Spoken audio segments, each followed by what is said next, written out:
Good evening, everyone. Good evening, good morning, good evening, wherever you're joining us from. And welcome to today's session. And today is a very interesting session because this is the first session we'll be having this. And it's lovely to have you on board to learn and actually see things being done. Our speaker is with us already and is ready to give out a lot of experience that he has. So a quick case you don't know, community. The AKS community is a cybersecurity based community, and our goal is actually to create a safe space for everyone to strive. So now the goal of this community is creating a secure and a welcoming environment where all members can engage, collaborate, and flourish together. And it's so nice to have you on board. So today, all about the eJPT Masterclass, and I will not be the one talking.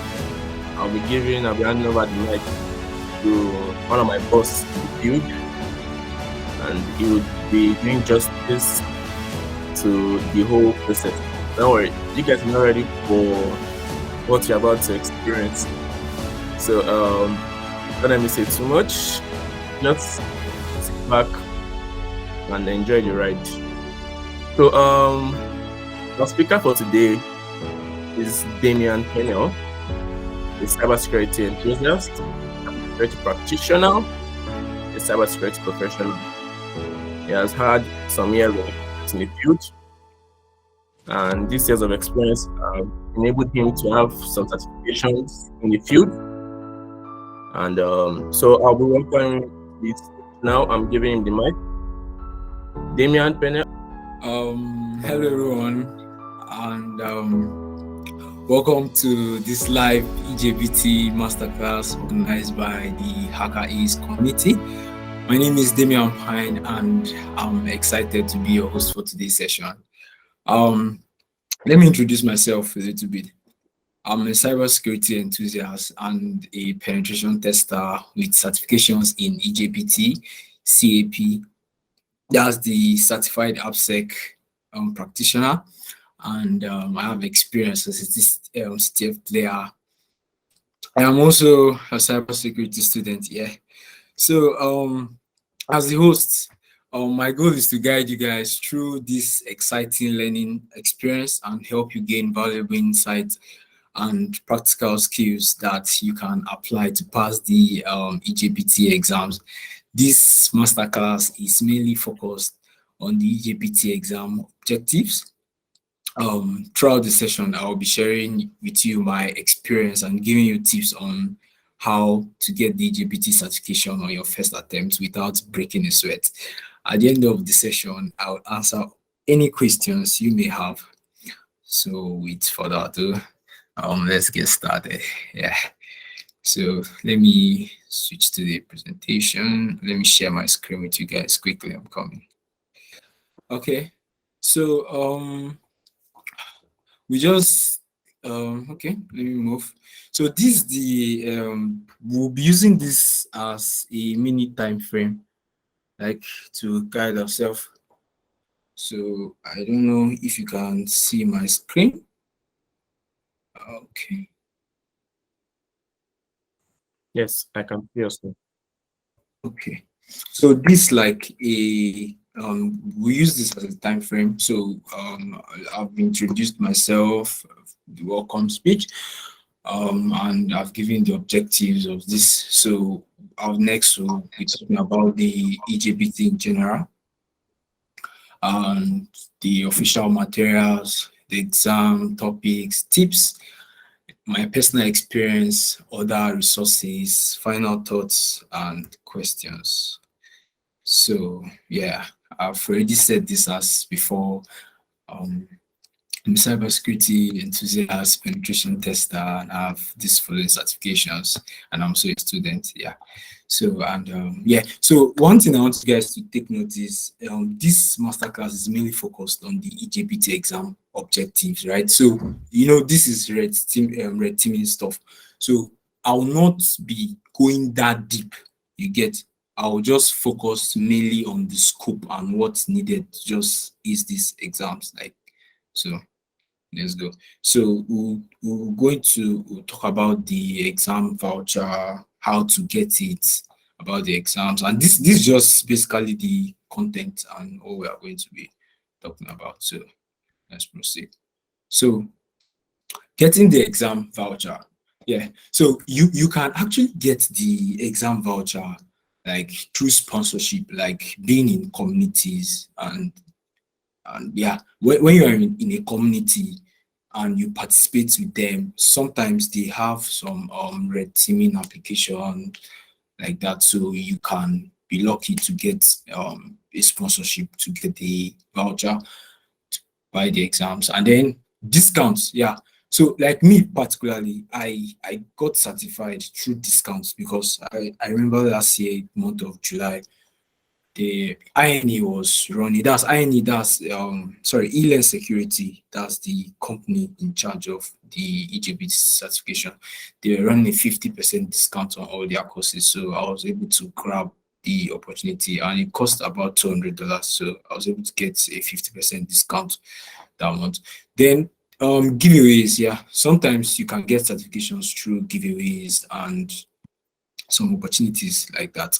Then purchase, that's when you decide to purchase the exam with your personal money. Yeah. So you can decide to purchase. So I will show you guys um I'll show you guys how to go about it, right? So as you can see, let me go to my website. Yeah. So this is INE, this is their official website, an INE company, because INE recently bought eLearnSecurity, or somehow eLearnSecurity, the INE is the one that handles their trainings and everything like that. So if you go to their official website, this eLearnSecurity.com, this is their official website. So under certifications up here, when you click on certifications here, so you see that we have eJPT. Yeah. So under certifications, you can see that we have eJPT certification here. Yeah. So when you click on eJPT certification, it takes you to this INE site. Now, I want you guys to be noteful of something.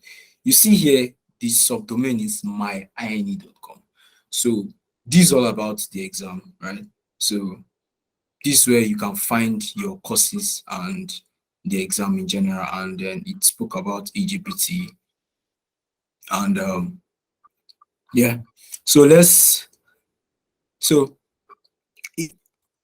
under this part you click on shop vouchers. Yeah, when you click on shop vouchers, you see that it's going to take you to this site. Yeah, where you can select the plan you want, and this how you can purchase the exam. And when you purchase the exam, they give you 3 months free access to their official course. We are going to talk about that later in the session. So it's cost about $249 US. So, and this for people who wants to buy, because you can always get this course through giveaways, discounts. I've mentioned all the ways you can actually get the eJPT course. Yeah. So let's go back to the next slide. So I'll be taking you guys to another INE site. So let me just close up these tabs, close this tab, close this tab, so that I'll show you guys exactly what I did and how I got there. Yep. So if you go to your Google INE, right, and you search for INE, you see that it has their site.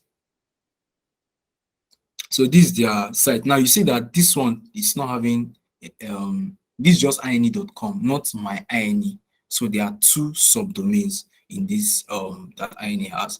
So under here now, when you click on learning, you can see, let me slide it down. When you click on learning, there is certifications here. Coming.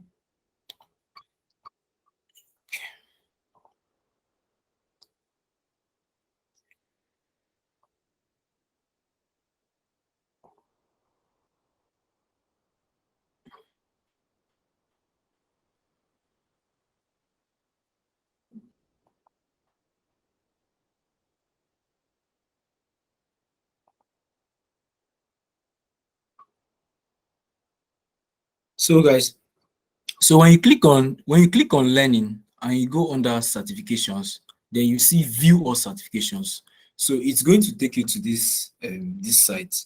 So you scroll down, then under novice level, because the eJPT is an entry level cert. So you click on the novice level, then you click on cybersecurity. Then you see we have CompTIA Pen Test Plus, we have eLearnSecurity Junior Penetration Tester, eJPT version 2. So when you click on it now, you see, now this is what it tells you about eJPT. Now you can see that it says that the eLearn Junior Penetration Tester exam validates that an individual has the knowledge and skills needed to fulfill a role as an entry-level penetration tester.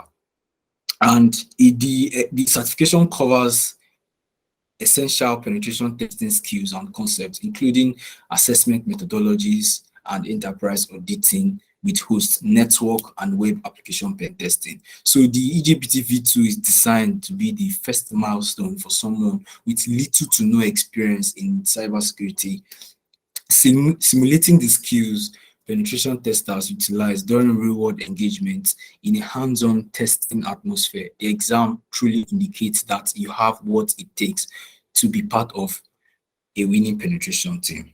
Yeah. So let me move to the next.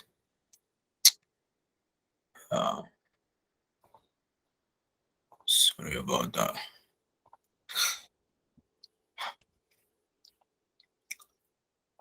So back to this let's talk about the exam now in general, right? So now we know what the eJPT exam is, and because the eLearnSecurity Junior Penetration Tester is 100% practical certification on penetration testing and information security essentials, and the exam has 4 domains, just like I've said before. So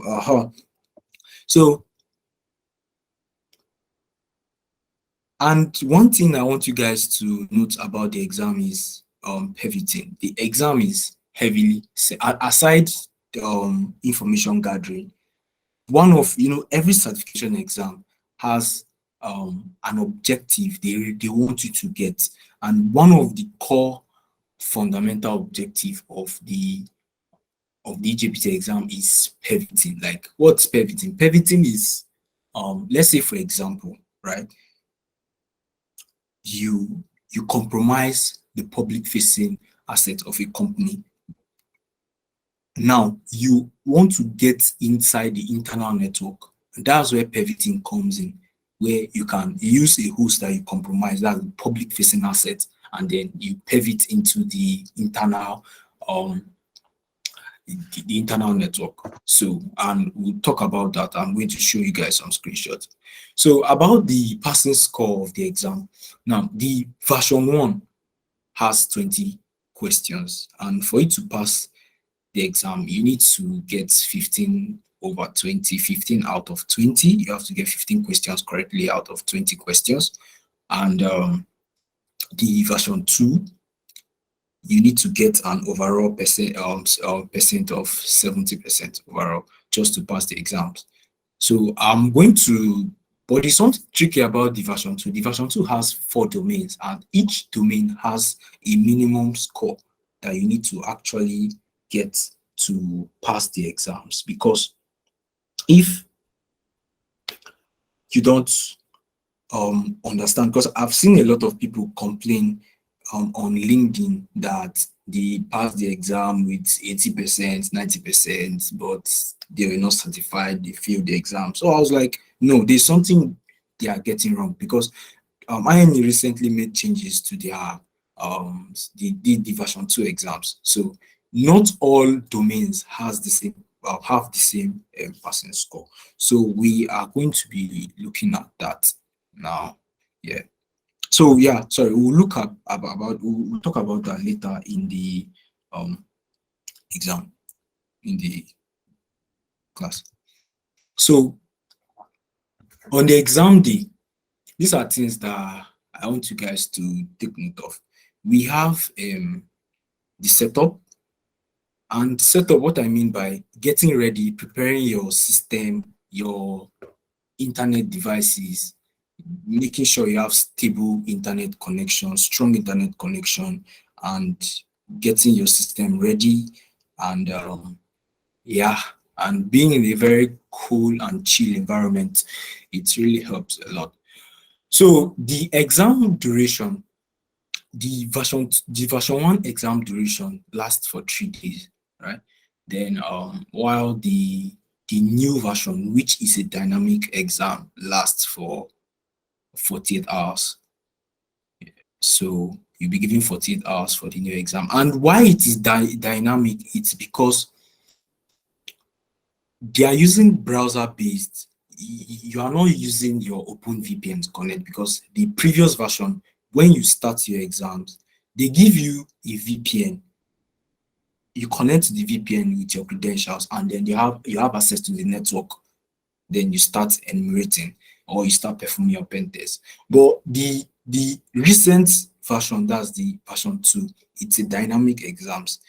So they are no longer giving you a VPN. All you have to do is you just connect to the exam using your browser. So you'll be given a virtual Kali instance in your browser. So all your pen tests will be carried out on a virtual machine in your browser. And there is something about the flags, the answers you are going to be submitting, they will always change, because if I'm taking the exam with someone else, if I'm to find something, what I'm being asked will be different, like the answer will be different. So it's changing, it's dynamic.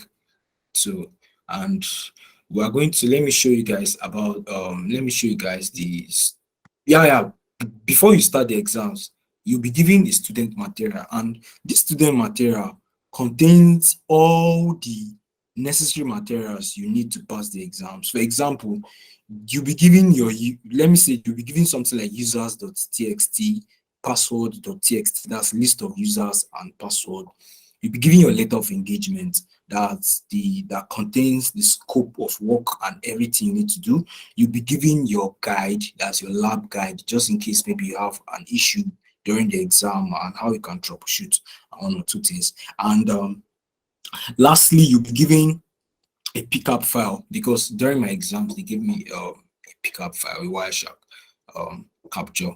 So let me quickly show you guys yeah, what I've been talking about. So when you come to this site, now you can see that, okay, apart from here, so let's go back to eLearnSecurity. So I'll show you where you guys can get your student material. So when you come to eJPT certification, it's going to take you to the site where you can get your students training material. So, and honestly, all I have to say is that these guys, every single thing you need to pass these exams, they have treated every single thing in their courses. So when you purchase the course and you click on that link, this is where you are going to get your student material, and these are your instructors. So this the assessment methodology session of the course. This place, your host and network auditing, host and network penetration testing, that's the session 3, and you have web application testing. So this is where you are going to find your courses and every single thing that you need for the exam. Yeah. So let me go back here. I want to show you guys something. So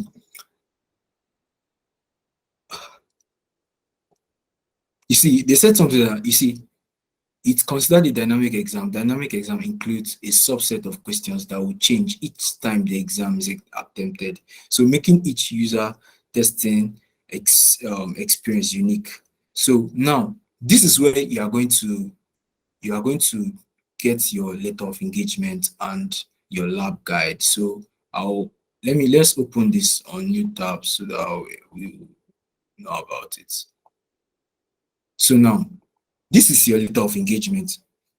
So it contains your exam configuration. It's telling you about the exam environment, that it's an in-browser lab. The reason why you are seeing this is because this is the new version. So they are focusing more on the new version. Yes. So, and the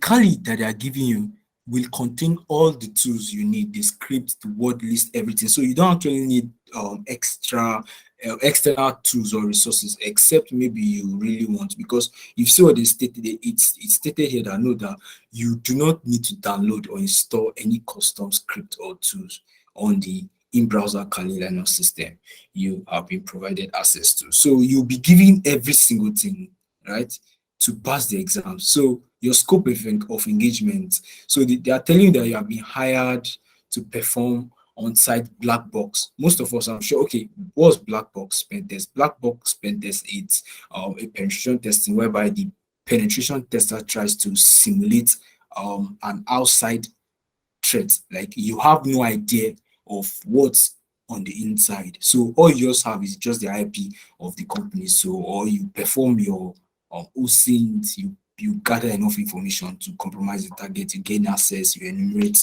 and like that, you move laterally, privilege escalation and all that. So you have no idea of what's on the inside. So it's a black box.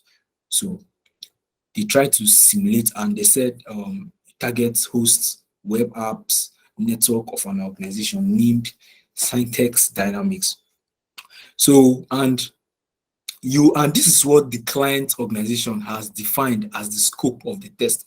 You'll be connected. Yeah, you'll be connected to the DMZ. DMZ is the public facing asset of any organization. So, and then from there you have to find your way, and this is just a demo of the internal network. This is not actually this is not the real picture of the internal network on the exam day. This is just a demo, and just to tell you, okay, this is what it looks like, because on the exam day you are trying to simulate a small corporate network, in the sense that you have a DMZ where you can have you have access to publicly, and you have their public facing sites. Then you have to compromise one of the public facing sites, one of their public facing assets, be it their web server, depends on what they have there. Then you use that as a pivot into the internal network to access other internal network. Because you from the outside, the DMZ, you don't have access to the internal network, except you have to compromise the public facing asset. So you see that from the DMZ, it's possible to reach some other internal networks and all. So we'll talk about this order, and they are just telling you that you are free to use any environment to perform your pen test and all that. So, and all the tools that you have, they already have every single thing. So let's check the lab guidelines. So the lab guidelines, it's still the same thing. They are telling you that it's an in-browser lab environment that provides you access to a pre-configured Kali Linux, and all required exploit modules and exploit code can be accessed on the system. So you don't actually need to carry your own tools to the environment. Everything you need is inside. I've taken the exam and I'm very sure, like I'm so sure that it's everything is inside. So in case your lab resets, because there is something I want you guys to take note of. I don't, they did not indicate it here, but on the exam day, the page where you use to connect to your online browser, you have to leave that page open for more than 6 hours, because if that page is closed after 6 hours, it will automatically reset your environment, and I don't think you really be happy, especially when you have gained shell on an internal network and then you find out that your environment is just resetting all of a sudden without your consent or permission. So you really need to leave the browser open so that you have constant access.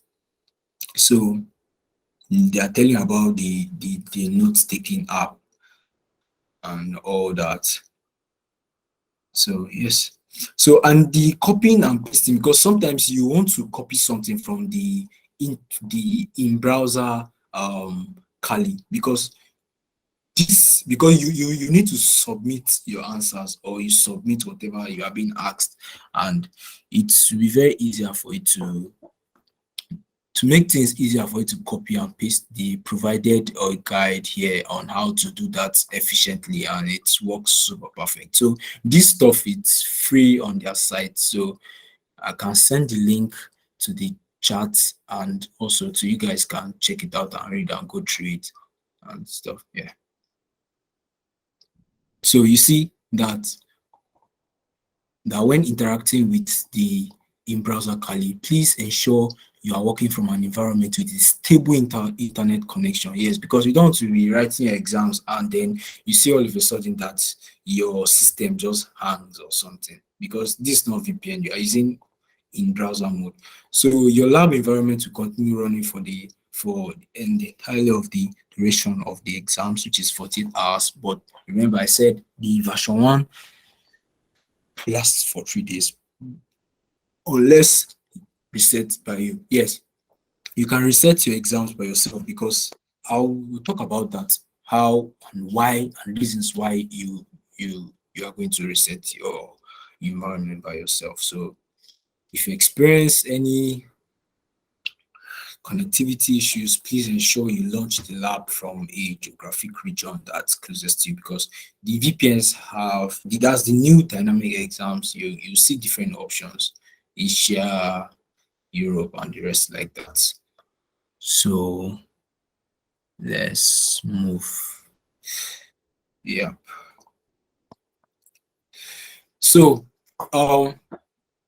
just like I've said, I spoke about the penetration testing student course, that's the PTS course, and I said that the PTS course contains labs and course content, every single thing you need to pass the exams. Honestly, like, I really did a great job, like, to explain everything detailed, and trust me, our instructors, they are just perfect. Like, they are so good. Yes, so you can count on them for the exams. And yeah, the students material contains labs. When I was doing mine, after each section, you have a lab where you can practice what you are being taught.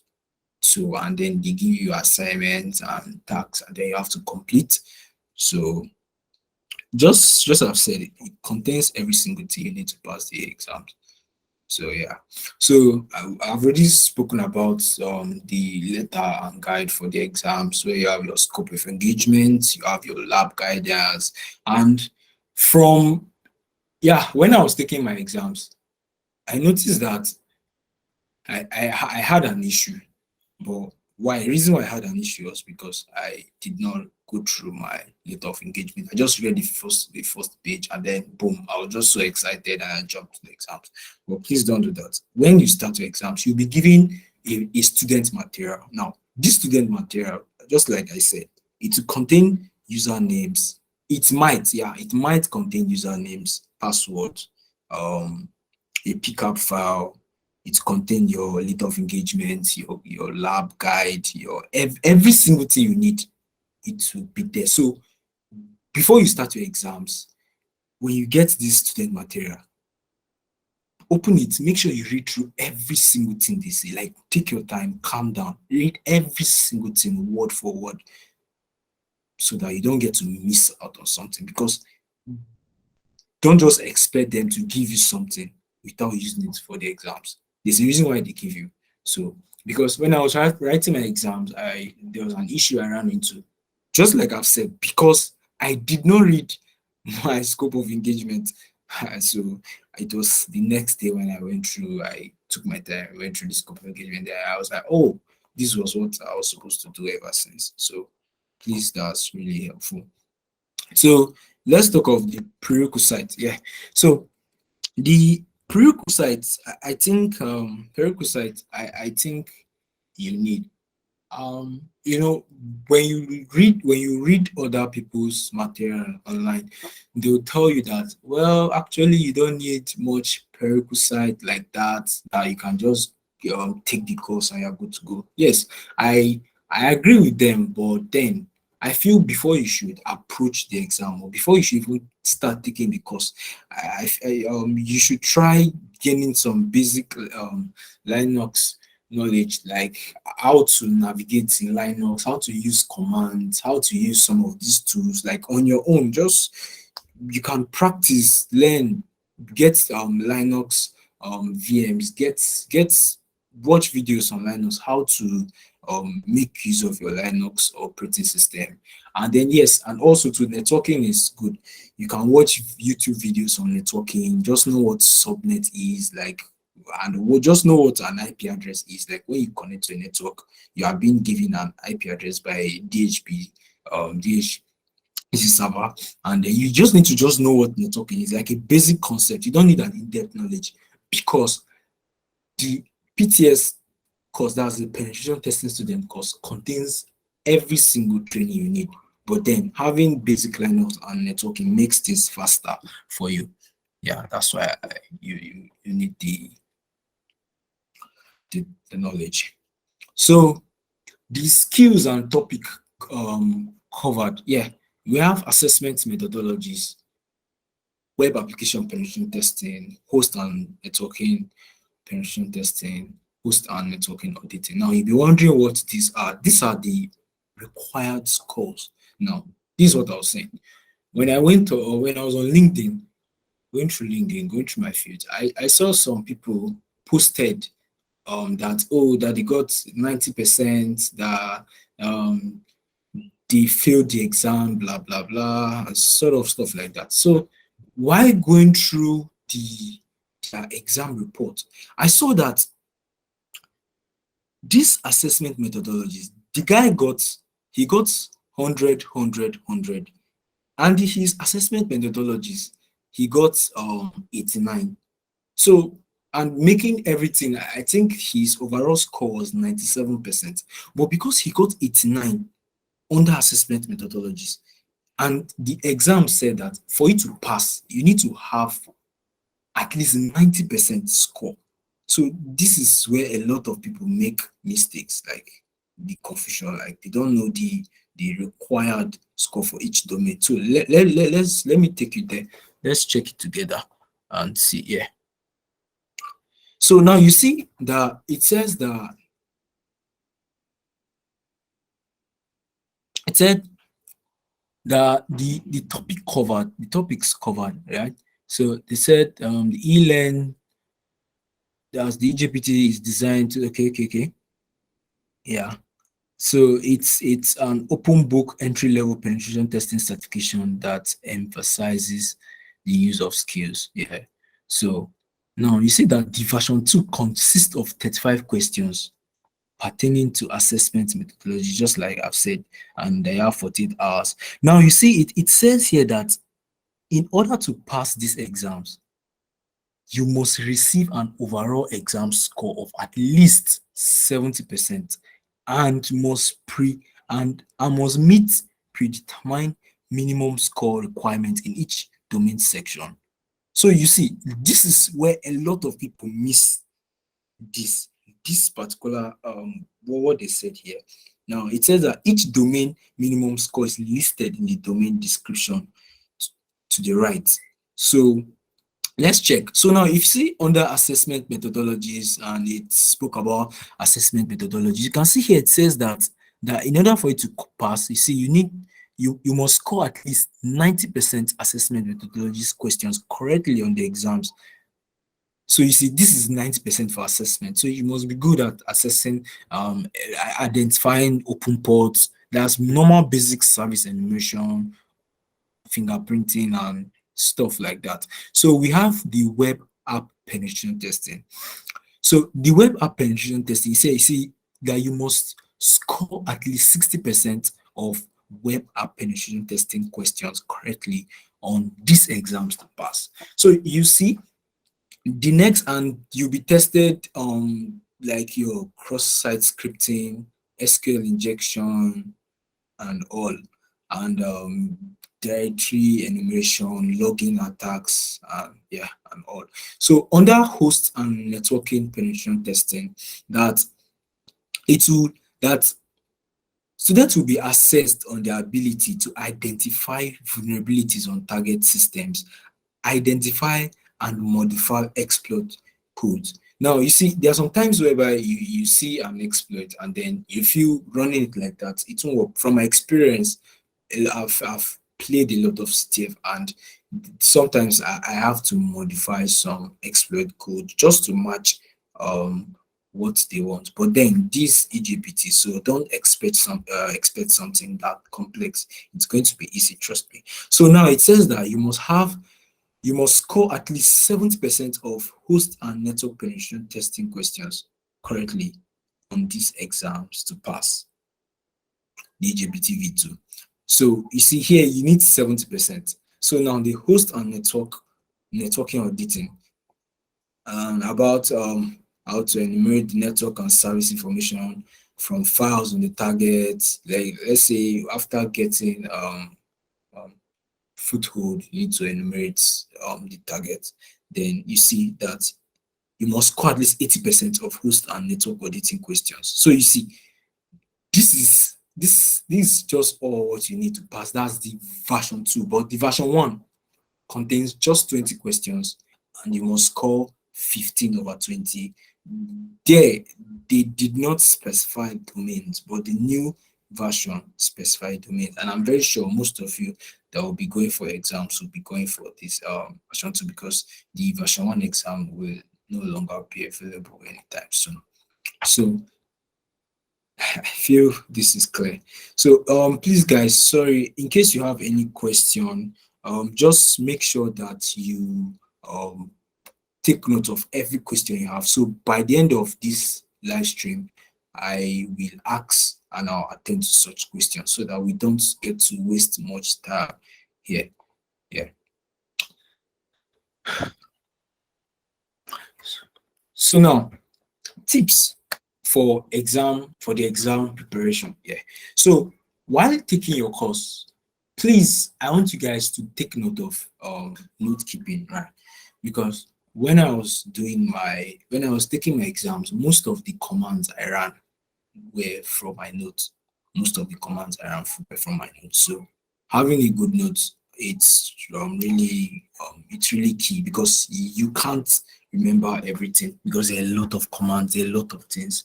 So you have to like pen everything down. So and there are some tools like Keep Notes, Obsidian, Cherry Tree. There are a lot of apps, softwares you can just check. And eJPT, INE recommended Keep Notes. Yeah, they recommended Keep Notes. And I think 2 Notes. Yeah, when you read the lab guide and your letter of engagement, the recommended notes tools that you can use for the notes. So you have to take notes while taking your PTS course. Then we have your methodology. Now, there's something I want to say about this methodology. You know, normal penetration methodology, that's information gathering, enumeration, exploitation, gaining access, persistence, and all that. So, you have the pen testing methodology. Now, there is something I want you guys to take note. Do not approach the exams like a CTF. Like, don't do that. When you are solving CTFs or playing CTFs, you have one goal, and your end goal is to gain root on a host. But the eJPT is not all about gaining root. The eJPT is all about enumeration, because enumerate every single thing and gather all the information, because enumeration and information gathering is key in passing the eJPT, because it has every single thing. The PTS course has every single thing you need, so they are going to teach you how to do that. So even on the exam day too, the questions, and one thing I want you guys to note, you must not answer the questions accordingly. Let's say you can answer question 1, answer question 30, question 16, like that, just scattered like that. So depending on what you find, I'll advise you, as you perform your pen test, answer your questions. I think that will be best. Yeah, it's actually cool like that. So that was it. So, and secondly, again, you have to go through all the penetration testing methodology in the exam. Go through the penetration testing phase and connect all the dots. So approach the exams like a standard penetration test on a small corporate network, right? So, and secondly and thirdly, I said map your environment. Now, why I said map your environment is because try to have a pictorial view of the internal environment as you progress, and take note. Yeah, you know that you are in the DMZ.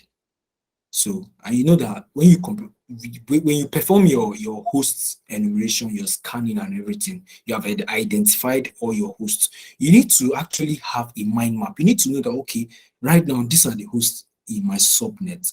Now, when you compromise a machine and you pivot to the internal network, and you compromise other machines in the internal network, you need to try to have a picture understanding of the environment, so that you don't just get lost. Because on that day, you are not going to see one host or two hosts. You will see multiple hosts in the environment.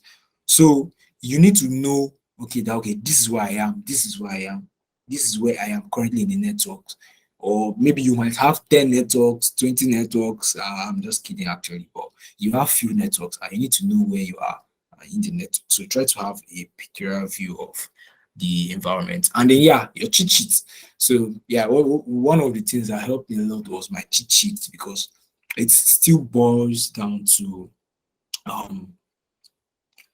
your note keeping. When I was taking my note, there were some important commands that I wrote down that were very, very necessary in enumerating things. So I wrote them down, and I also included some commands while we progress in the class. I'm going to show you guys some of the commands that might come handy here.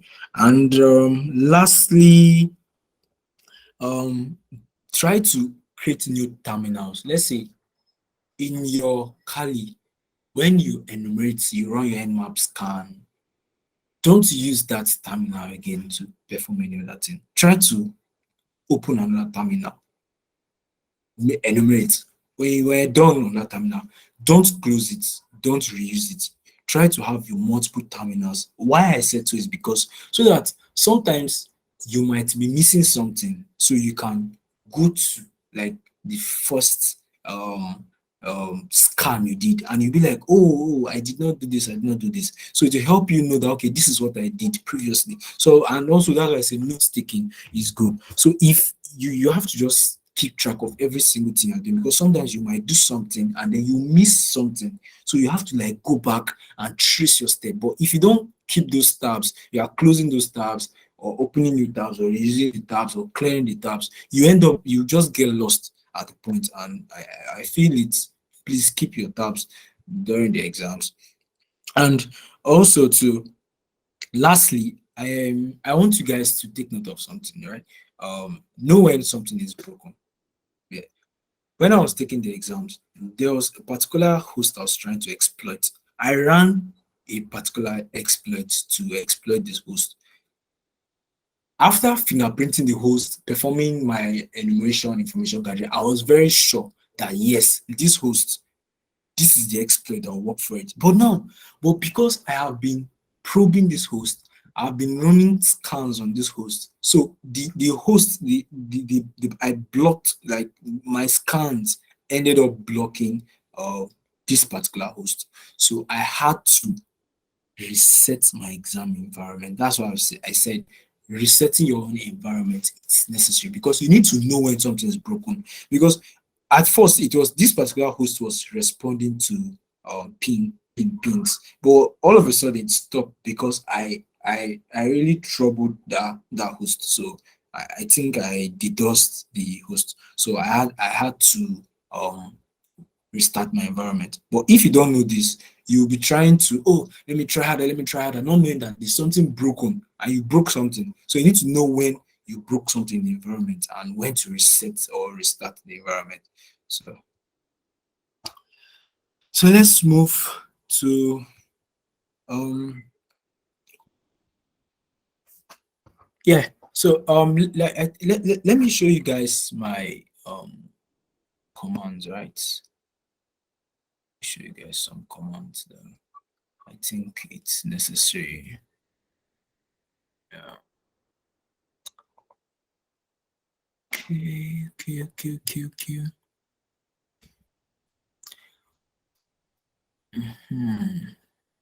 Just a minute, guys, please. Let me go through it. Yeah. I don't know. Let me try to switch. Come in.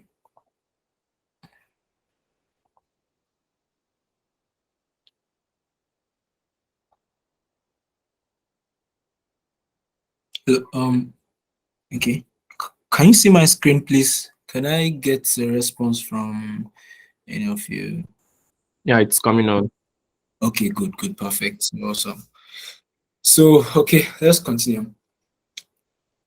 And so I have this PDF. I generated this PDF from my Medium page. That's where I make some of my write-ups. I post some of my write-ups. So if any of you need the links to this material, I'll just, at the end of this session, just tell me what you want and I'll drop all the links that you need, including the link to this particular note. Though yes, this note does not contain every single thing you need, but at least I'm assuring you that from what I did and my experience, at least 80% of what I did, yeah, you can, I feel this might help. Yeah. So we spoke about this ones already. Yeah. And yeah, we spoke about this ones already. So I want you guys to take note of these useful commands. Like, when you are connected to the DMZ, right? Let's say running your ifconfig, you get your IP address, then you run your live host discovery of machines in your subnet. Now, there is something I want you guys to note. When I was writing my exams, I was using Nmap scan, right, to scan, because this was my IP address. So I was using Nmap scan to scan all the hosts in my subdomain. So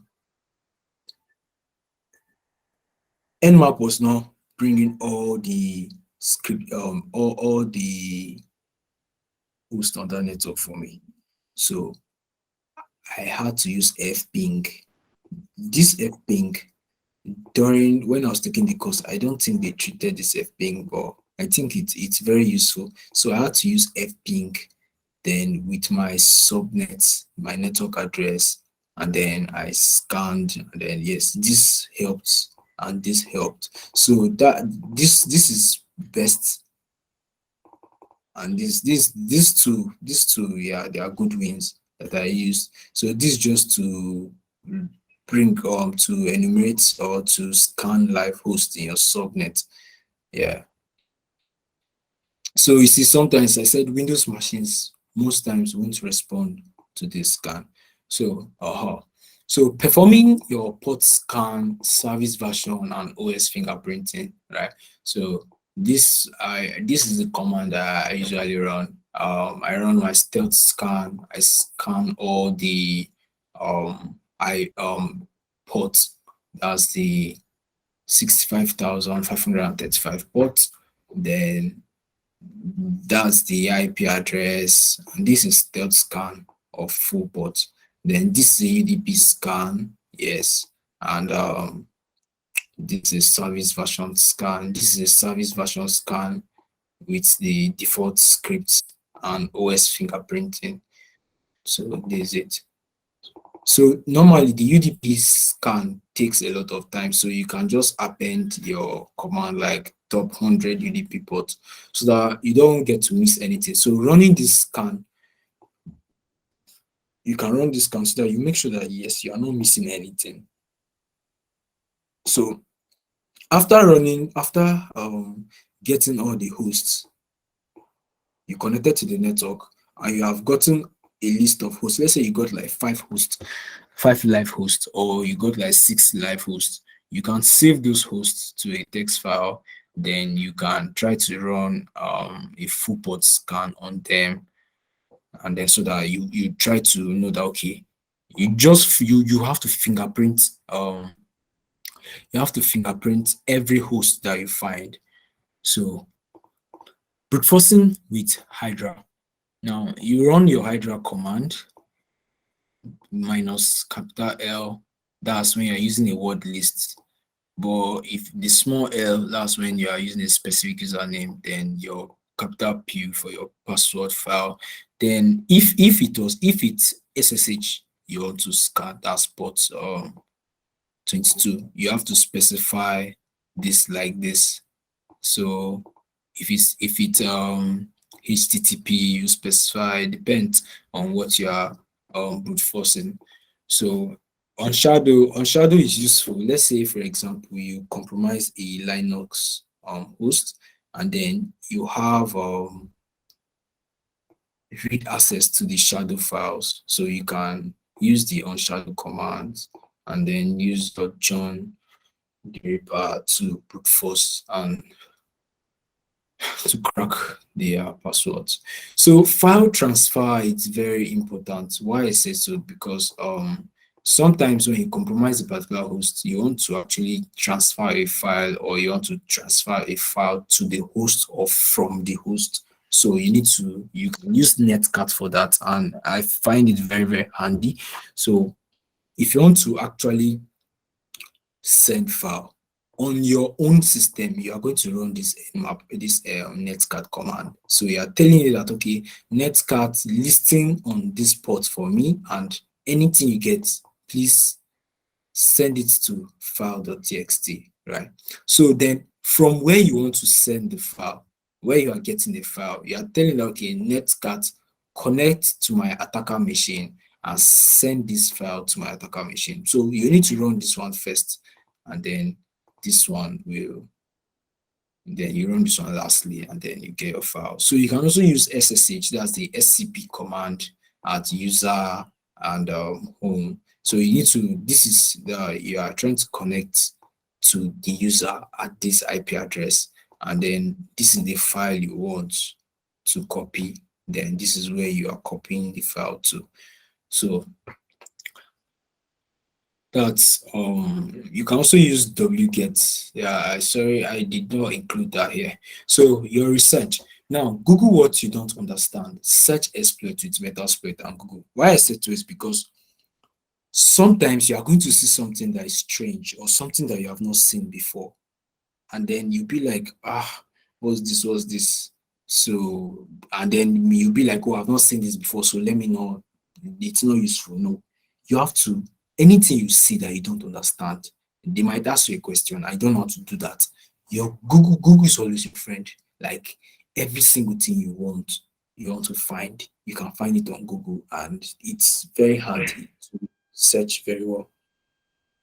So search exploits with Metasploit and Google. So, and they have already said that your in-browser Kali is not going to be having an internet access. But then all you need to compromise your machine, it's on the host machine. That's your exploit DB, where you can find scripts, your tools, and everything. So now this is the basics of using Metasploit, right? So let's say you fingerprinted a particular host and you found out that it is running a particular version of Linux, or it is running a particular version of software. You can use the search command. Search, this X is what you are looking for, so you can use the search command to search whatever you want to search. Can use the search command to then you can, then when you search, you click on use to use it. And info, sorry guys, the reason why I'm not actually doing this practically like on my host machine is because most of the things that you'll be taught in the PTS course contains all this, and it's very simple and you get to try them by yourself. So they are very easy things, so don't stress yourself too much. I'm just doing this just for educational purposes. Yeah.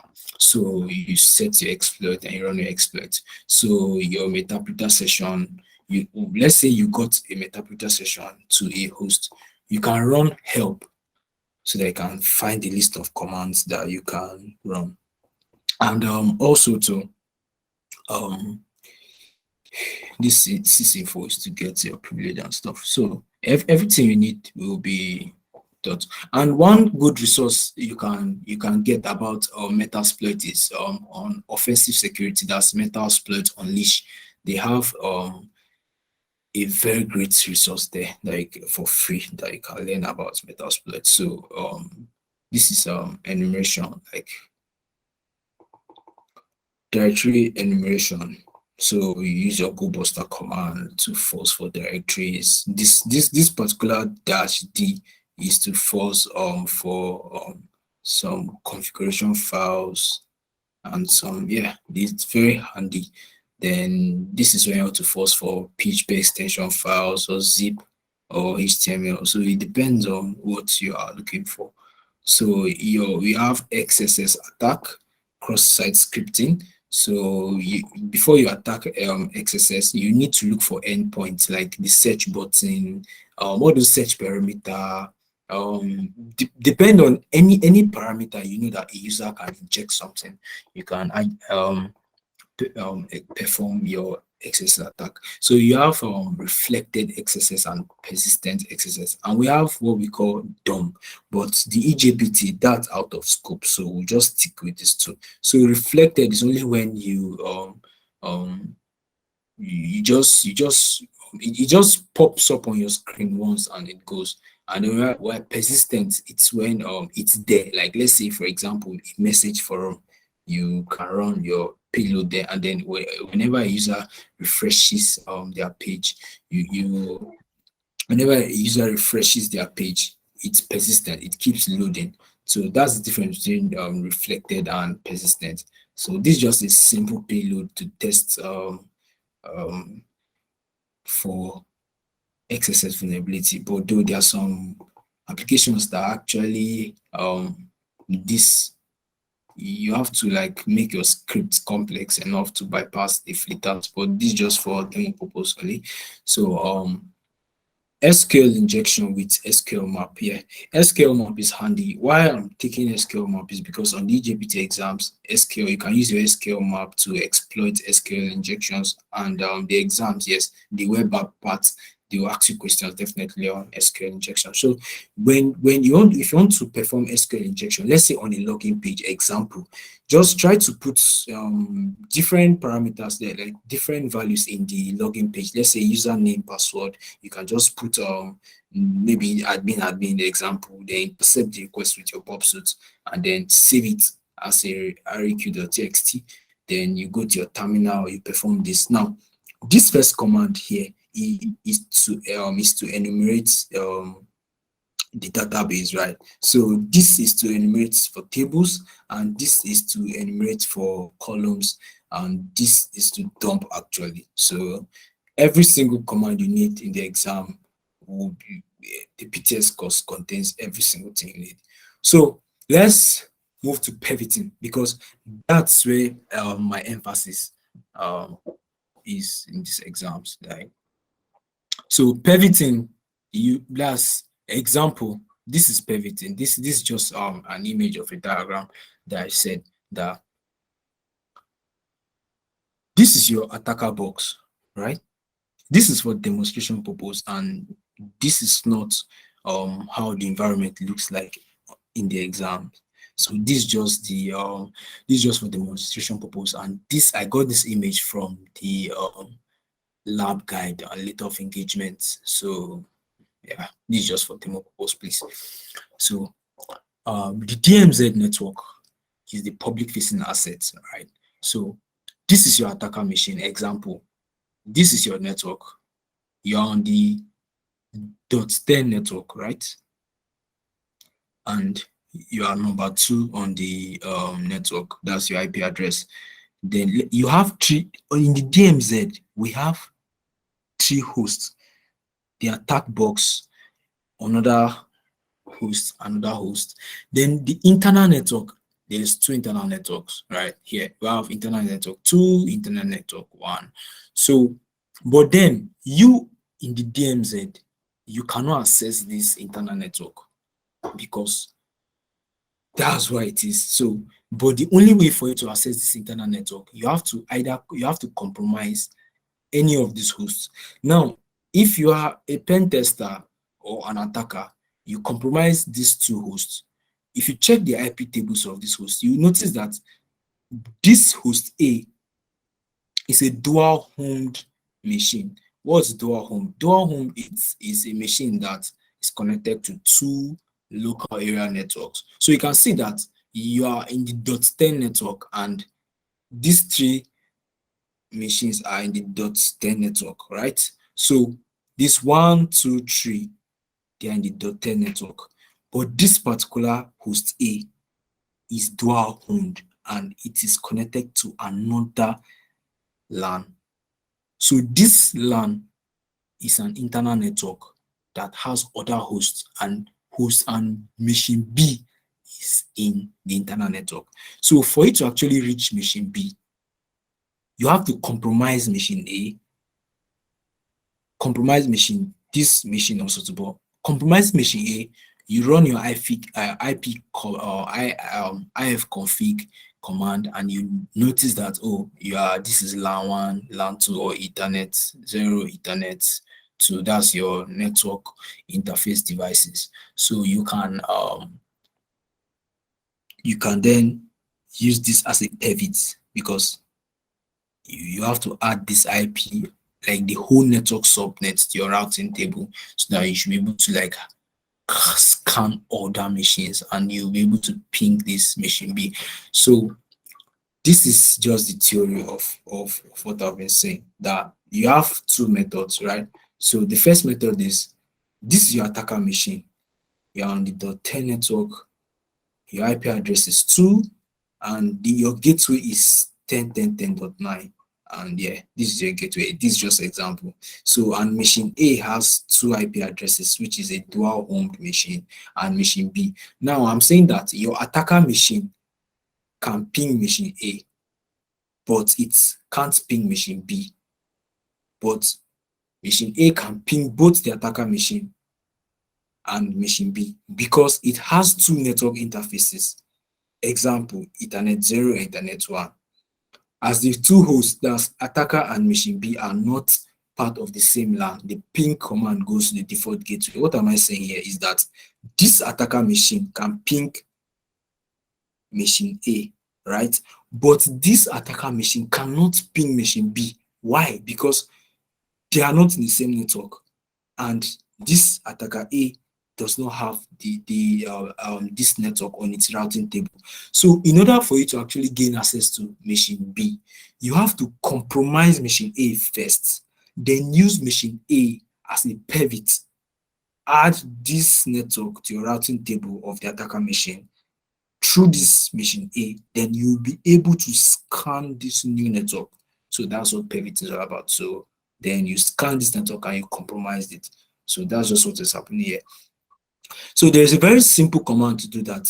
You can run sudo. Let's say you have already compromised the the machine A, and you saw that, oh, the machine A has a new IP address, which is 192.168.3.3. So all you need to do is that you need to run this sudo command, sudo IP route add. So you are telling that, okay, route to. So this is the new IP, the new network you found. You want it to route to via route from. So this route from now, this is where your gateway, the gateway of your own network is. So you are telling me that, okay, anytime your attacker machine tries to ping this machine in this network, your ping ends up going to your gateway.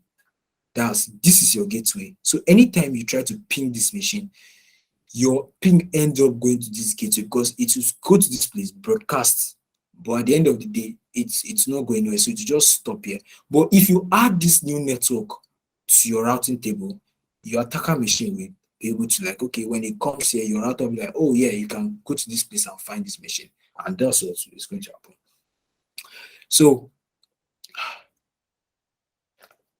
and yeah, so in order for you to actually get your routing table, there's a command you run.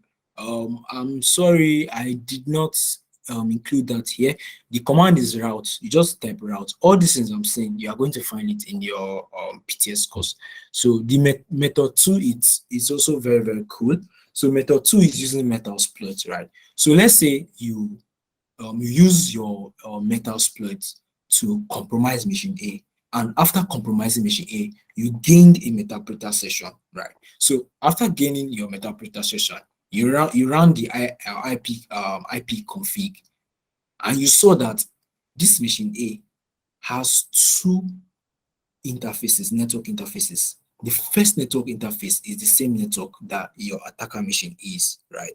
And the second interface is also the internal network. But now, this now throw a lot of questions. You'll be like, wow, that means if I can add this new network to my routing table, I should be able to access the host in this network. And the eJPT exam specifically said that all your network are going to be in this side notation as the /24 network. So in order for you to actually do that, in your Metapreter session, you are going to run this command, run auto route -h. Then don't worry guys, I'm going to drop the link to this material where I wrote it on Medium, so you can also have it. So I'll also correct the things that I did not put here. So I'm going to do that. So after running your route auto route -h, this will bring a list of help for you of how you can do that. So now there are 2 ways now you can do. You can now run auto route -s. So this S, you are telling that, please add this new network that I found. Remember, when you're adding a new network, see, you just .0 in this net max. But I prefer using the second command. This is easier.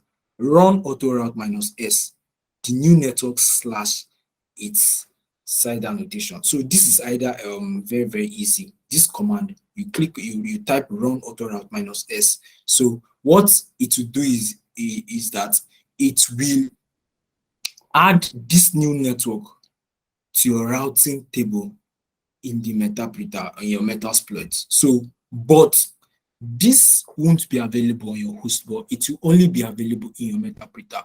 So you can run, you can run this command like run auto route -p, so that you can verify that yes, it has added to your network and you're going to see it. So after running the above command, any traffic you send to this new network that you just discovered, it will be tunneled through the session. That's the session that you compromise this machine A, because whenever you compromise a target using Metasploit, a new session is open. So every traffic you're sending will be using your machine A as a pivot into the new network. So you can run this command to verify that yes, you just added the command to your network.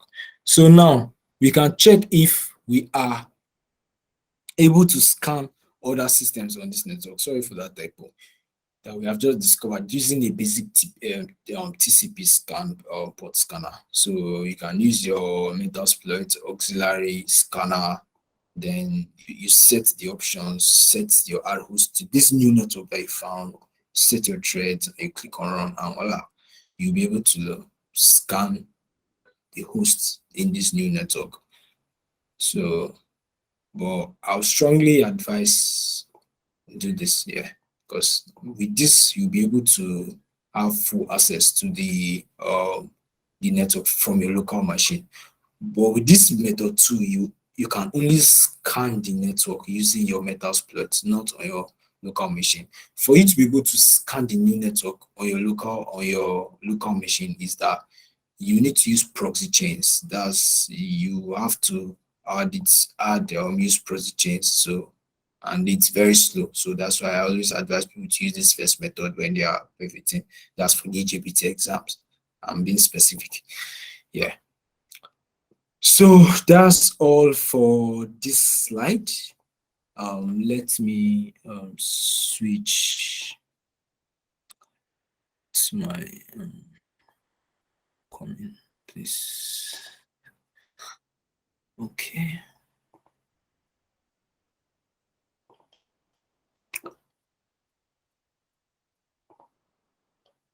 So yeah, so we are done with that.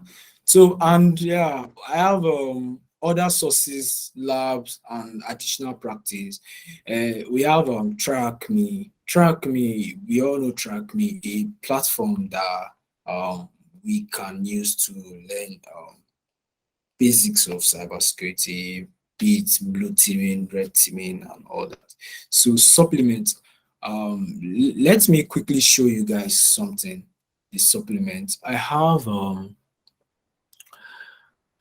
eJPT supplement that I got. Though this was for version 1, but then I feel it's still applicable to the new version. So let me zoom this a little bit so you should be able to see what's there. Okay, so now you see that you can learn how to use Wireshark here, you can learn networking here, then TrackMe, you take the networking 1 and 2, and miscellaneous, you can learn about routing table here, and Linux. You can learn Linux here. You can practice some of your Windows knowledge here, and your web app or app stop 10. There's a YouTube video also too. You learn pop suits and some blogs that relating to the eJPT. So I'm going to be dropping the link of these supplements to the in the chat so that you guys can get it. Okay, so let's go back to this yeah. So that's all for this. So yeah, my exam experience and challenges that I faced. Yeah, so troubleshooting, you should be able to, just have said, you should know when something is broken. Yeah, so troubleshooting, knowing how to fix your internet and stuff is very good. So risk scanning, there was a particular nmap scan that I ran. I think it did not give me the complete host, so I had to run that scan twice again. So you need to take note of that. And then your environment, you should know this one. I'll emphasize on it. Know when your environment is broken. As in, I also have a friend that have taken this exam. It was after the exam, the person told me that when they were also taking the exams, they had an issue. They were trying a particular exploit and it was not working. It was until when they reset their environment. So you should know when something is broken, and you should know why something is broken. So, and you need to have stable internet connection, just like I've said. So my exam was really cool, and I wrote at first, before when I started, I was nervous, but I also told you guys that there was something I was doing. I forgot to read my letter of engagement. That was like a big mess. So please don't be like me. When you are taking your exams, please make sure you read your letter of engagement very well. And then make sure you take your time, go through every single material. You have to troubleshoot when there's an issue. And when I started my exams, it was not connecting and my time was going, so I was panicking. So I had to reach out to some of the support in there's a chat, there's a support the menu where you can ask the those guys, the technical guys for any support issue. But I feel after like 5 minutes, my exam, everything was smooth. So I really had a smooth experience when I was writing the exam actually. There was a lot of time, like there's a lot of time. So one thing I feel INE and eLearnSecurity did is that they don't want you to be time constrained, like not to have that time constraint. They want you to take your time and perform your penetration test very well. So I don't think the time is an issue. Yeah, so that's all for that. So final thoughts and questions. So at this point, I'll be getting ready.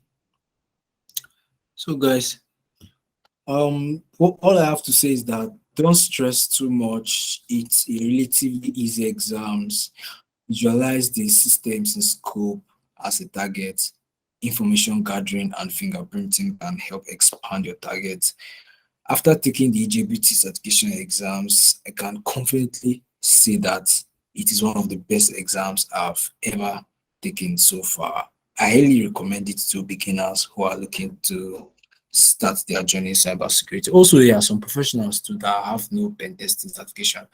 They can also take the eJPT exams because the eJPT exam is it's like an entry level exams, and from the eJPT exams you can confidently ace any other exams. At least it will teach you all the basics you need, so that when you are taking any pen testing or red teaming exams, you will not be confused. You'll be like, oh, what's that? What's that? What's that? So okay, guys, thank you so much for sticking with me. So I'm going to hand over to the host so that then any questions I will attend to your questions. Thank you. Oh, thank you so very much. Really grateful for the insight and the knowledge actually shared. And for the experience that you actually shared, it's actually a nice one. From about the exam and what you need for the exam, everything. Thank you. But yeah, a quick one for people that actually don't know. We spoke about the whole exam process, how to get started. Spoke about the platform that you can actually go on to learn, and they made it clear for us that piloting is very, very important and key when you want to actually excel at the exam. Then there was another thing he said that I took note of. Your methodology must be sound, good, so that you actually come out of the exam with a good passing score.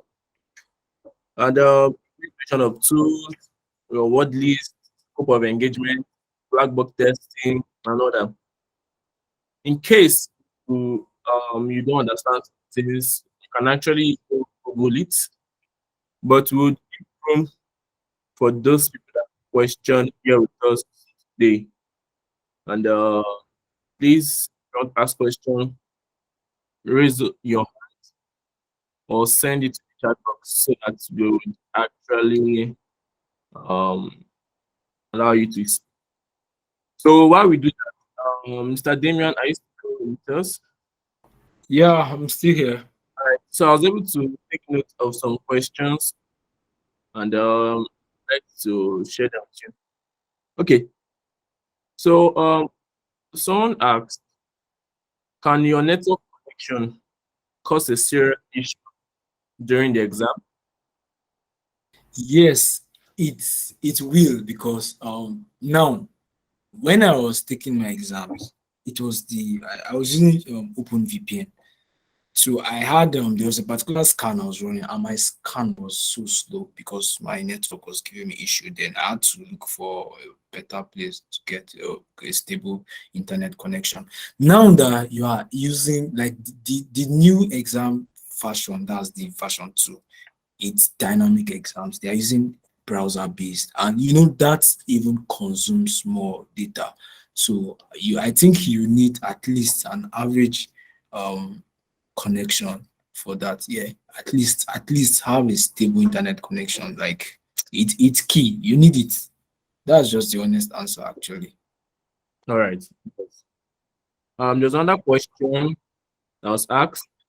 So now, regarding the file transfer, the person said, can we set up Python server and use wget either on the host or target?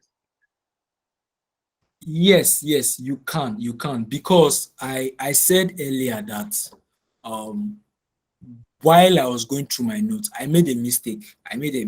So I did not include that also. Yeah, you can also set your Python server, your simple HTTP Python server, and also use wget to transfer files. Yeah, you can do that.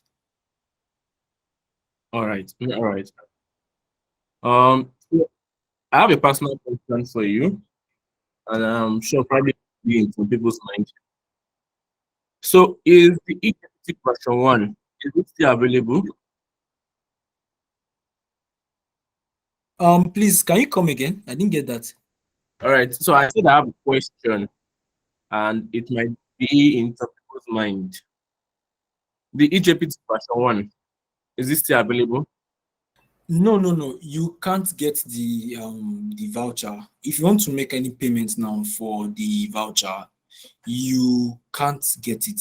Also, to people that have the voucher, the first version, they are being advised to, there is something exchange. This way you can exchange it. All the information you need to do that, it's on the INE website. So, and I feel, but personally, I feel the version 2 is better, because there are some things that, though now this is the thing, what you are going to learn when you take the version 1, the course for the version 1 and the course for the version 2, it's basically the same thing. But then the version 2 kind of like and like they explained a lot of things like better, like they broke a lot of things down. So it's I feel the version 2, that's the new standard, and it's really cool, really cool. All right. Um, Mohammed Mukhtar, you're raising up your hand. You can unmute yourself to ask your question. Okay, good evening, sir. Good evening, Mohammed. Okay, thank you very much. Ata, thank you very much, sir, for this wonderful thing that you have done. Then my question is, since you said the lab, like the exam lab for 8 hours, how are you going to, maybe if you want to take a break or maybe a nap or something, how are you going to do it? Or are you to stay up for only for 8 hours for the exam? Sorry, Did please, you get I it? didn't get your question. Like, can you be more clear, please? Sorry. Okay, you said the exam is for 48 hours. Yes, the new version is for 48 hours. That's 2 days. Yes. Okay, then if you want to take a break, maybe you want to rest or something, how are you going to do it? Are you going to inform the technicians or the Okay, technical okay, support? okay. No. Now this is how it is. Yeah. So when you want to start your exams, when you get the voucher and you have gone through your course, you are ready to take the exams, right? All you need to do is there's an exam portal there on INE. So you just need to click that, okay, you want to start your exams now, and then you start when you want, because it's not practical. It's not like they are monitoring you. So you start when you want at your own convenient time. I don't know if that's clear enough.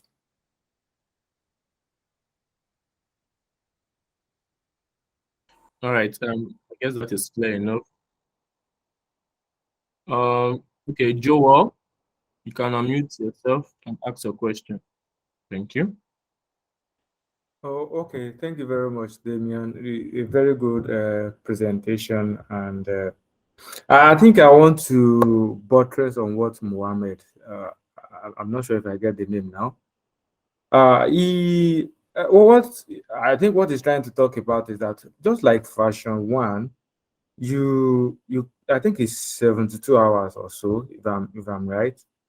You can take a break while you are taking the test. But this version two, is it at the 48 hours? You take it at a stretch, which is not reasonable, I don't think. Then can you take a break? And when you take a break, you can come back to where you stop, just like version one. I think that's what he's trying to say, asked, and that's what I have in mind too. Yes, yes, yes. You can actually take a break. Come on, man. It would be crazy to be like awake for 48 hours. I don't think if you do that, your brain will be in the right mental state for the exam. Actually, the exam browser stays up to 6 hours. So now here's the policy. After 6 hours, if that page is not open, the exam environment will go to sleep mode, but your time will still be counting. Once you start your exams now, your exams will finish that same time the next 2 days, but then your exam can be in sleep mode or not. I don't know if I'm clear. Like when you start your exams and you want to pause your lab, you can just pause your lab. If you don't pause your lab after 6 hours of your browser, that's the page not being open, your lab will go to sleep. And remember, it's a dynamic exams. The information that they are going to ask you, it's going to change. Like the questions will be the same. That's for your own session. Your questions will be the same, but the those dynamic flags, as they say, will be different. But then when you read the guide, the students guide, they said that whatever you are going to submit at that time, they are going to record it, so you don't have any issue with the dynamic flags or whatever. So the moment you comport now, but the thing is, if you compromise a particular target and you have to answer a question and the question requires those dynamic flag, please submit them immediately so that they will be recorded. Yeah, thank you.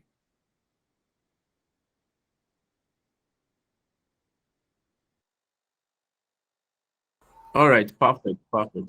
Hope that answers your question, Joel. Yeah, yes. Thank you very much. All right, you're welcome. Mr. Damian, we have some questions here. So, Inyolua said, can you please mention the the tools, sorry, the note-taking app that actually made mentions? Can you please reiterate them? Okay, the note-taking app, right? When you go to that's your letter of engagement, you see that they suggested 2 note-taking apps that you can use. I think Keep Notes is one of them.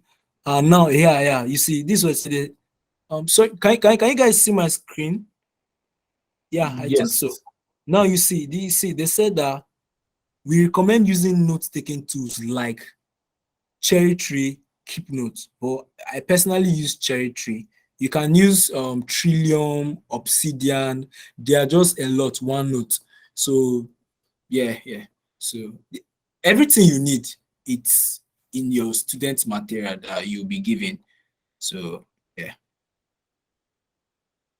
All right. Hope that answers Yeah, the question. sorry. Lastly, I will send all the links that I used so that you guys can check them, and also yeah, you guys can check them at your own leisure time. All right. Thank you for that. So Jollof asked the question. He said, is there practical labs attached with the voucher that I can use to practice before the exam? I think Damian answered the question during the presentation, saying that everything you would need to actually the exam is actually provided to you by the eLearnSecurity. That includes the lab and the course materials. Hope I'm right, Mr. Damian. Yes, perfect. Because when you get the voucher, you'll be given 3 months access to the material. Now, the material, just like I said before, that each session or whatever you are being taught, there is a lab, an online lab that they test what they test you on what you have learned so far, and you submit your answers. You get so trust me, like every single thing you need to pass the exam, like I nearly did a great job. Like they have every single thing you need, so you don't have to stress yourself too much. So the only thing I feel, the only external material I feel you might need, and it might be of help, is this eJPT supplement, and maybe a note. This note that I don't know, but trust me, every single thing you need, IME provided it. So yeah, that's All it. right, all right, all right, all right. So, who is there again? Someone asked. Question was the VPN. That is a VPN that you can connect to during the exam. Yes, I said that no, the exam has two versions, right? We have the version 1 and we have the version 2. Just like I've said in my notes, that the version 1, just those of you that are gurus in track me, hack the box, you get your open VPN file, you connect. Yes, that's how the version 1 is. You are being given, when you download your student material, that's on the day of your exam. When you download your student material, your VPN file, every single thing you need, it's in that file, right? So you find it there. But this new version, when you get your student material, it does not come with your VPN again, because there is no need for VPN. It's browser based. That's why it's a dynamic exam. It's browser based. So yeah, it's browser based. Strictly every single thing you do, it's in your browser for the new version. All right, thanks, Damian, for that. Um, is there anyone raising up their hand? Is there anyone that has question again? Okay, Joel, you still have a question. Please go ahead. Okay, yes, I think one of my question was omitted. I want to ask if there is any community that Damien can recommend where we can get the voucher for free. It's I know we can afford it, but the rate of exchange these days, I think that's one of the things that has been keeping me personally uh from going for the exam since last year, because I got to know about it in December, or I think November, something like that. So is there any community that you think we can get something like that? That's one. Then again, before, I think there is, if you are going for version 1, then there is a learning path that contains cloud computing. Is it still part of the learning path? Thank you. Okay, the version 1, right? The cloud part, it's not included. It's not the eJPT exam is strictly focused or centered on a pen test on a small corporate network. So that's just it, just like basics you get. So concerning communities, yes, I'm very sure at least most of us here are on LinkedIn, and you see the recent stuff happening whereby we have cyber girls, and a lot of us, we the guys, we always complain that why is that we don't have opportunities like that. Yeah, I learned recently that even some of these I learned that some of these organizations that we can find on LinkedIn, you can join all of them, like anyone you feel you can reach, because you don't know when something might happen, right? on social media, LinkedIn, some communities, they might be like, oh, we want to get OSCP for so amount of people, we want to do PMPT for so amount of people. And then do you volunteer? Like you have to like volunteer for communities, like online or physically. You don't know when they might be running their cohorts, like different communities online. There are cybersecurity communities, most of them they run cohorts, and most of them their cohort is not just on red teaming. They have blue teaming cohort, red teaming cohort, and other certifications like that. So I feel organizations like Blacks in Cybersecurity, the Cyber Girls. There is this other one, is it Black Girls? But there's another community that it's girls based, but then you can still join them. There are just a lot of cybersecurity communities, like African based cybersecurity communities. You just need to just take your time, go on LinkedIn, search for them, and then also to social media. Some people do giveaways. Like you just need to be active, right? And then yes, when you search for these communities on Google that support blacks in cybersecurity, like support African cybersecurity, the less privileged, like there are programs like that.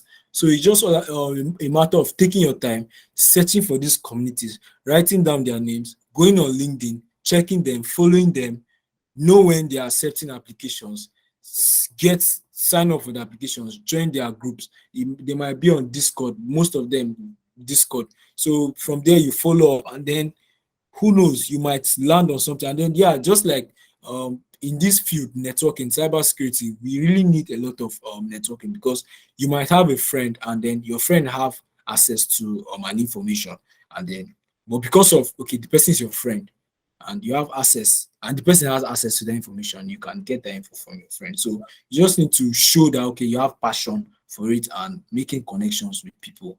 I feel that will help a lot. Oh, wow, nice, nice. Thanks for that. So Consolation asks the question. So what is the recommended duration for preparing for the exams? What is the recommended duration? Okay, just like I've said, the recommended duration for the exam, it depends on your experience, okay? For me, though, when I started the exams, I actually used a month. Let me just be honest. I used a month to prepare for the exam, because the truth being told, they are not expecting a lot from you. You get, this is just like an entry level, They just want you to know how to enumerate better and gather information. So and know how to pivot, enumerate, gather information, pivoting, enumerate, gather information, pivoting. That's what is centered on. So you just spend most of your time learning the basics. So the course itself, you can just learn something today. A month, if you are really serious, I feel a month is just so enough for you to finish, like to ace the exams. Honestly, like it's not that difficult. It's not that difficult, because see, I'm very sure I have friends that they participate in CTF, and there are some boxes that we have done together. These guys, they are not eJPT certified, but there are some boxes that they have done, like we have done together. I'm like, this thing is more difficult than even the eJPT exams I wrote. I knew within myself. So you just have, if you are a regular CTF player and you take their course, trust me, in fact, it will be super fast for you. But if you are someone that you don't have pen testing background, I feel a month should be enough for you. That's if you are serious and you go through their materials and you practice every single thing they say you should do. I feel it should be enough. Yeah. All right, nice. So there was a question from Net, and the question was, let me check again. Sorry, you said something about when the machine is broken. How do we know when it's broken? Since by default for Windows, the firewall is on and the pings are dropped. Please, if you can do justice to that. How do you know Okay. when it's broken. So how I knew was, when you run your initial network scan, right? Like you fingerprint all the hosts in your network. Now you know that, okay, this host, this is a Linux machine, this is a Windows machine, this is an iOS, this is an Android. You know the OS that you know that, okay, this host, this is the OS. But then all of a sudden, okay, you have already you knew that, okay, this particular host, you want to exploit this host based on the vulnerabilities that you found, based on your enumeration. And then in the process of running your exploit, the machine just gets broken. And there's something from my experience, especially when you're using your Metasploit, right? There are some exploits that when you run them, they are successful, but just because you forgot, you did not set maybe a particular part or something, right? A particular parameter. When you just run the exploit, you break something, and then when you try to run it again, it will not even connect. But you know that from your enumeration, you know very well that this is the exploit. That's why enumeration is really key. Yeah. All right. Does that answer your question, Eddie? Okay. I'm sure that answers. Okay. Let me look for other questions. So now, too much of our time on how to go about it will be shared here. And yeah, tell us when you see it. So that's all I will say about that for now. So do you have any other questions so that we call it a day? It's been a nice ride. I'm sure we all enjoyed the session, and I'm sure we can take all what we have learned and then implement it. Because now there's one thing to learn and there's one thing to implement. So we should ensure that whatever we do here, we implement them. Now you can say, okay, I'm not taking the exam anytime soon. Still doesn't give an excuse for not preparing for it. Now, as one of my friends will always tell me when we have this one-on-one conversation, will be like, ensure that you're learning. Now, you might not have the money to pay for the certification. You might not have the voucher to pay for the certification. But you prepare as though you're preparing for the exam. Because in this world and in this world that we find ourselves, that reflects the cybersecurity space, is a fast-paced world. And the only way to catch up with what's going on is continue your learning, continuous learning, day and night is needed. So implement whatever you're told today and ensure that you come back and actually share with us your success story. Do well to follow Damian on LinkedIn, on Twitter. Do well to follow them. I don't know, can we do something right now? Please go to the chat box and let's appreciate our speaker. And let's appreciate him for a work done. And thank you all for joining. Thank you all for joining. So with that as it may, thank you, Damian. Thank you, everyone. If you're not joined the Hacker community, do well to join. If you're not followed us on social media, on Twitter, LinkedIn, do well to follow us. We are creating a secure and welcoming environment where all members can engage, collaborate, and flourish together. Thank you so very much. See you in the next session.